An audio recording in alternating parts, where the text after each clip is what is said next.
vamos a presentarte una historia muy interesante desde acá, desde la Florida, Estados Unidos. Estamos con Marcy Vitán. Ella es médico, pero se especializa en trabajar con plantas. Qué gusto saludarte. ¿Cómo estás? Bienvenida al podcast. Muchas gracias, Fabián. Un placer estar aquí. Gracias por la invitación. Cuéntame, ¿cómo siendo un médico tradicional, llamémoslo así, empiezas a trabajar con plantas? Mira, yo soy de especialidad ginecobstetra. Siempre ha habido una situación con las mujeres embarazadas que no pueden consumir medicamentos, muchas cosas están prohibidas o preventivamente no se consumen para evitar afectaciones al feto. Entonces siempre ha sido un reto de qué le das a una mujer que está presentando retos de malestares del embarazo o de situaciones médicas y cómo lidiar con eso. Eso es el punto número 1. El punto número 2, durante mi entrenamiento tuve la bendición de ser enviada a comunidades indígenas en México. Wow, qué interesante. Estábamos en una campaña para disminuir la tasa de mortalidad materno-fetal, enseñándole a las parteras tradicionales cómo identificar los síntomas de alerta, de alarma, para hacer los traslados oportunos a los centros de salud más cercanos. Entonces, no era quitarles el empoderamiento a estas mujeres tan sabias, sino identificar esas complicaciones que se presentan a la hora del parto o durante el embarazo y trabajar en conjunto. Mientras les enseñábamos estas cosas, yo veía cómo ellas trabajaban con plantas y cómo desde chiquitas a las niñas las empezaban a enseñar a recolectar plantas, a preparar la medicina, y me interesé muchísimo. Tuve la bendición de que ellas estuvieron dispuestas a enseñarme la ciencia detrás de las plantas. Entonces, esto no es brujería, esto no es, sí, remedio de las abuelas, pero esto no es brujería, esto verdaderamente es ciencia con conciencia. Aquí en Florida, ¿desde hace cuánto tiempo empiezas a trabajar con las plantas? Cuando yo emigro de México para Miami, tengo el tema de la revalidación de la licencia médica. Es bastante complicado el proceso. Sin embargo, hay una laguna legal que es la medicina folclórica o la medicina de plantas medicinales tradicional en el país, donde no se requiere licencia médica para preparar este tipo de remedios, porque de hecho lo consideran remedios folclóricos de la cultura que le pertenecen al mundo. Entonces lo que yo hice fue combinar la ciencia con la tradición, y como te digo, es ciencia con conciencia, y empezar a preparar esto. Qué interesante. Ahora, cuéntanos un poquito en qué te basas para dar un tratamiento o una receta, digámoslo así, basada en plantas. Bueno, todos los conocimientos y la experiencia médica que tengo me permiten escuchar, y de alguna forma, pues hago una pequeña clínica, un pequeño diagnóstico. Yo le llamo diagnóstico de pasillo porque no puedo hacer una consulta médica formal. Y en base a lo que yo he escuchado a lo largo de más de 25 años trabajando como médico en México, sé cuáles son los padecimientos que la gente se queja mayormente. Y así empecé a preparar mis remedios. Wow. Entonces, voy escuchando y voy viendo, hay mucha necesidad de esto, déjame ver qué preparo. Tengo la bendición de conocer ambos mundos y de poder mezclarlos y hacer algo mejor. Como para tener una idea entre cuál es tu planta favorita, vamos a tomar el ejemplo de que te vas a ver a otro planeta y solo puedes llevarte una planta para sembrarla allá y que esté contigo siempre. ¿Qué planta te llevarías? Me llevaría el romero. ¿Por qué? El romero es una planta muy versátil. Ayuda a oxigenar el cerebro, ayuda con los dolores, ayuda con la digestión. Es versátil, maravillosa, crece en todos lados, no requiere de mucho cuidado, es muy amigable. Muy bien. Ahora, ¿cuáles son los desafíos que un médico presenta al trabajar con plantas como tú lo estás haciendo? Mira, necesitas conocer de las propiedades medicinales de las plantas. La gente piensa que las plantas son inofensivas.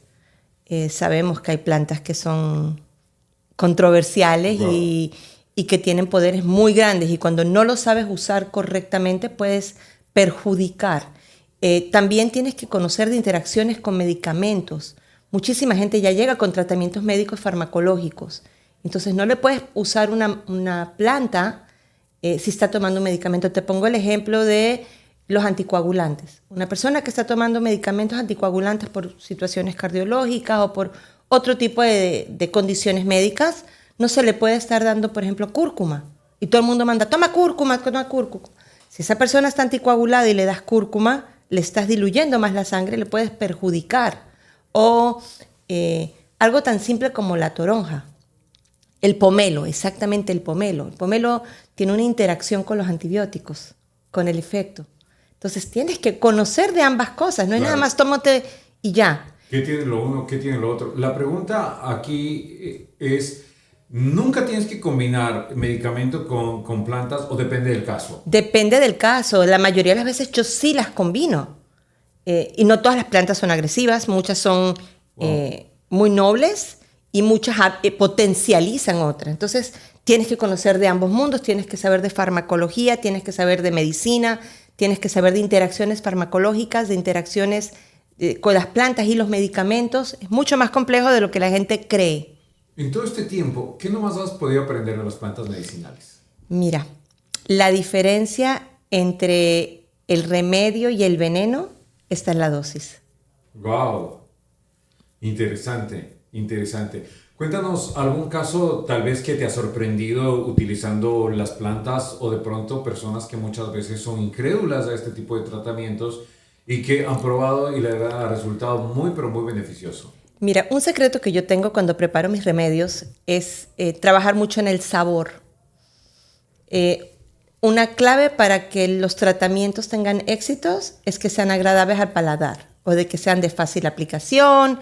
Si les complicas mucho la existencia a la persona, ya sea porque no sabe bien, ya sea porque es difícil de aplicar, porque requiere un horario distinto, la gente empieza muy emocionada, 2, 3 días, al cuarto ya lo dejan.